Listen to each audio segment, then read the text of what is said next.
Ivy and Bean, Take the Case. Book 10 by Annie Barrows and Sophie Blackhall. House calls. Ivy came down her stairs holding a gigantic pair of scissors. My mom says not to cut anything thick with them. She handed them to Bean. I've seen ropes that are way thicker than this, said Bean. She knelt by the end of the rope and started cutting. Okay, she said, when she had finally done it. This is our sample. Let's get to work.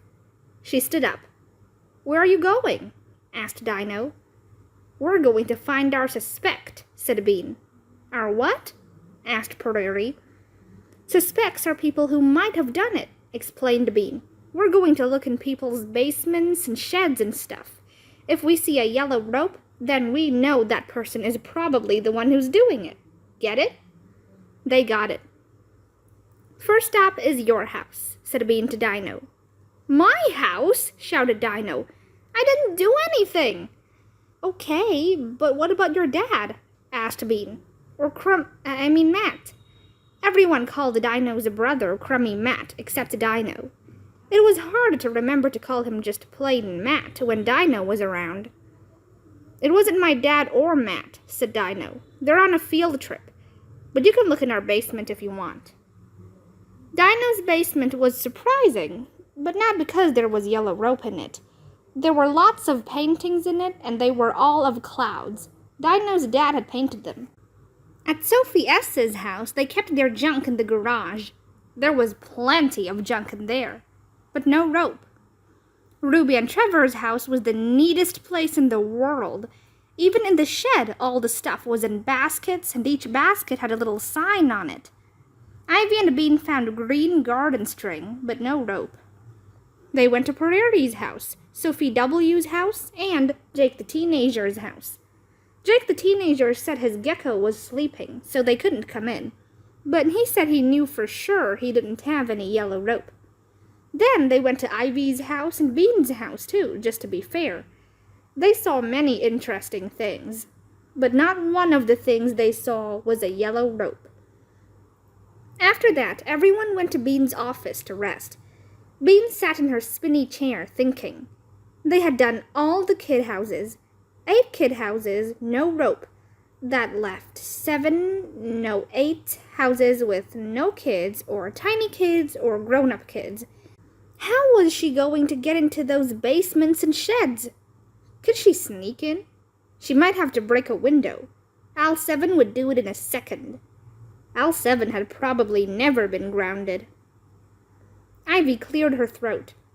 Bean spun. Ivy cleared her throat again.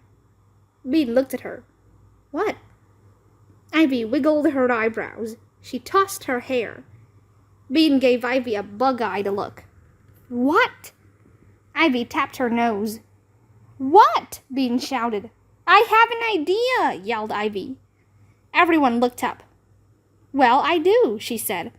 I read a book that said you can tell when people are lying if they look to one side, or cover their mouths, or pull their ears while they're talking. Pull their ears? Who pulls their ears? Asked Sophie S., confused. Bean pulled her ear. It doesn't make me feel like lying.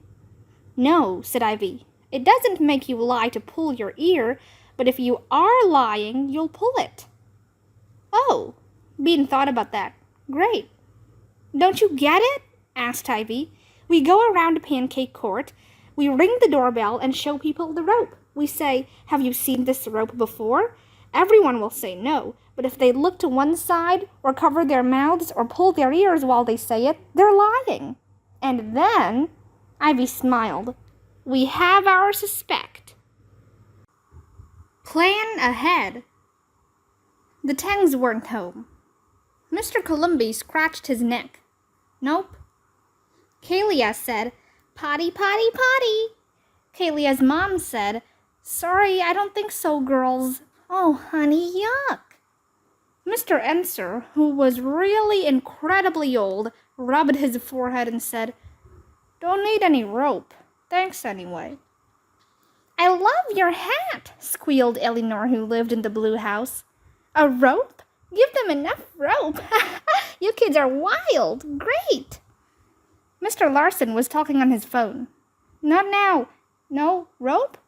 No, I'm not talking to you, Frank. It's these kids. No rope. Come back later or something. Mrs. Larson said, Get off the phone, Bennett. It's not ours, Bean, sorry.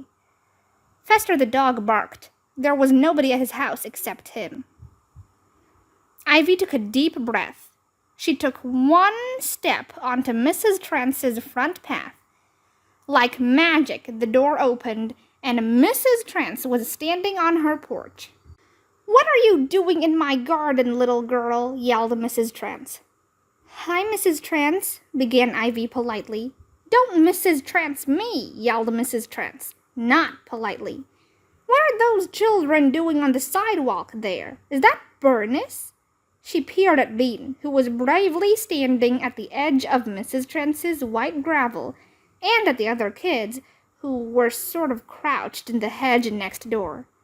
Go away! Ivy held up the yellow rope. It was shaking a little. Most grown-ups at least pretended to like kids. Not Mrs. Trantz. We were wondering... Speak up!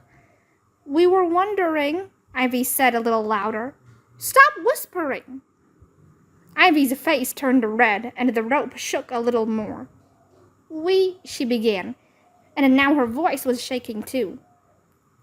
Most of the time, Bean was scared of Mrs. Trantz, but sometimes she couldn't stand her more than she was scared of her. This was one of those times. Bean charged through the white gravel, grabbed Ivy's arm, and hauled her toward the porch. Look, Mrs. Trantz, she yelled. We found this rope. Is it yours? She waved the rope at Mrs. Trantz. I don't know what you're talking about, yelled Mrs. Trantz. I don't have rope. Go home. Bean knew how to drive Mrs. Trantz around the bend. She stepped right up beside her and smiled with all her teeth. Great, thanks, Mrs. Trantz. Mrs. Trantz took a step back, and Bean followed, still smiling. She put up her arms like she was about to give her a big hug. Mrs. Trantz squeaked and scuttled back inside her house. Go, she shouted. Go along. She waved her hands to dust them away. Back in the PI office, they agreed that no one had lied. No one looked to one side, covered their mouths, or pulled their ears. Eleanor, who lived in the blue house, hadn't really answered, but she hadn't acted like she owned the rope either. They decided that the rope didn't belong to anyone on Pancake Court. There were no suspects. Bean rubbed her face. Dino and Ruby and Trevor and Prairie and Sophie S. watched her in a worried way. So what are you going to do next? Asked Sophie S. Bean leaned back in her chair. Whoops, that was the broken part. She sat up. I'm going to do some hard thinking, she said.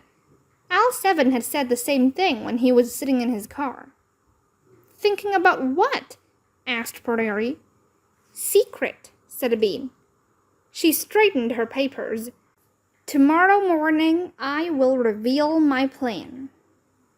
They all nodded in a worried way, and then they went home very quietly, except Ivy. Bean spun in her chair. She slammed her phone down a few times. Do you have a plan? Asked Ivy. Sure, said Bean. She spun around a few more times. They believed her. She was the PI of Pancake Court, just like she had wanted to be.